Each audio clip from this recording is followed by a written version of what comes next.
Hi, this is Geraldine Hughes. I'm the author of Redemption, the Truth Regarding the Michael Jackson Child Molestation Case. I'm here in Salt Lake City. I came to support Michael's innocence and to let the world know that that documentary from Wade Robeson and Jimmy Safechuck, whatever his name is, I had the fortune to actually be in the movie theater yesterday at the premiere of it at the Sundance. There was no reason for me to be there. I didn't have a ticket. I didn't get there till like 15 minutes before the filming. There was a line of people that was incredible. They told me that this was the most that they've ever seen there. And even the people in line with the ticket, they were not hopeful to get in. So not having a ticket, I decided to get to the end of the line with the people with the ticket, because there was another line of people that didn't have the ticket, and that wrapped around the building. I said, nah, I don't want to get in that line. So I got at the end of the line of the people who had tickets. And while I was standing there, I asked the man that came up behind me, and I said, well, how did you get a ticket? And then I said, well, I don't have a ticket. And then the man said, so you're believing for a miracle? I said, yeah, I still believe in God for miracles.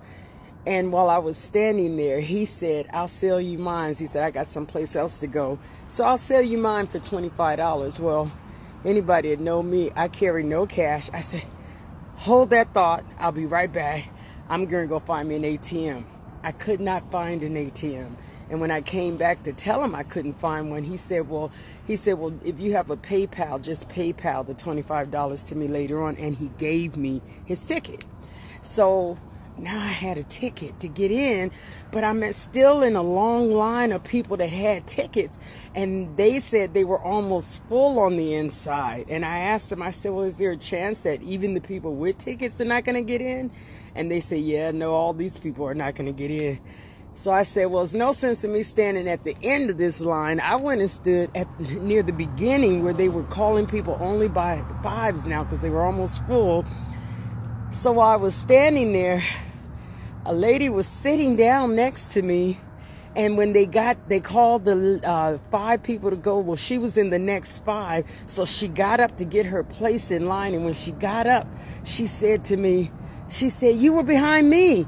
I said, oh my God. I played right into it. I said, oh my God, I didn't know where you was at. I thought you were already in. And the lady literally drugged me behind her, and that made me third in line. Well, that's how I got in yesterday, to see the documentary, and I'm convinced that once again, God was on Michael's side, because what I saw in that documentary was totally unreal. It looked like it was scripted, looked like, they brought in their moms. The moms looked more credible than they did, but the moms could only do what they were told to do. They claimed they weren't even told either. The moms, they even brought in the grandma.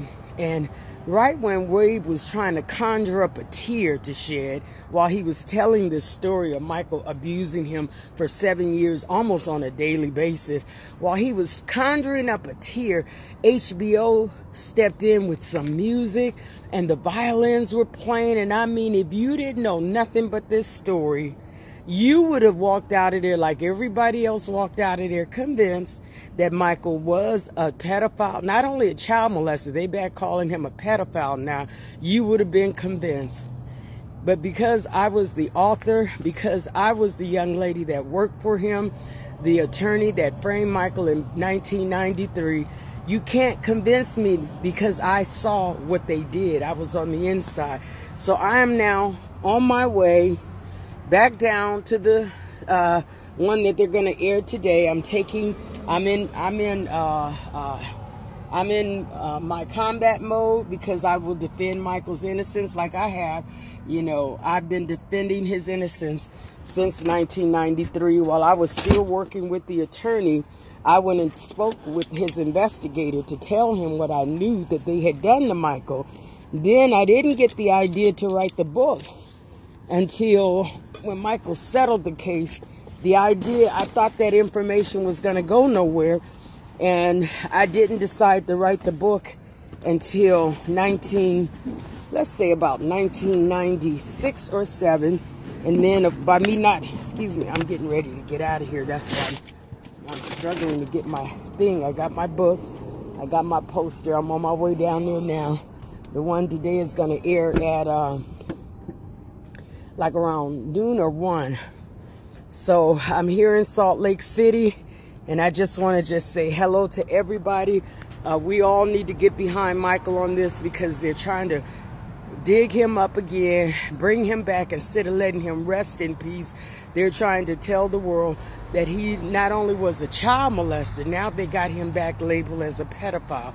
And anybody that knows Michael Jackson knows that he had too many people, too many kids around him.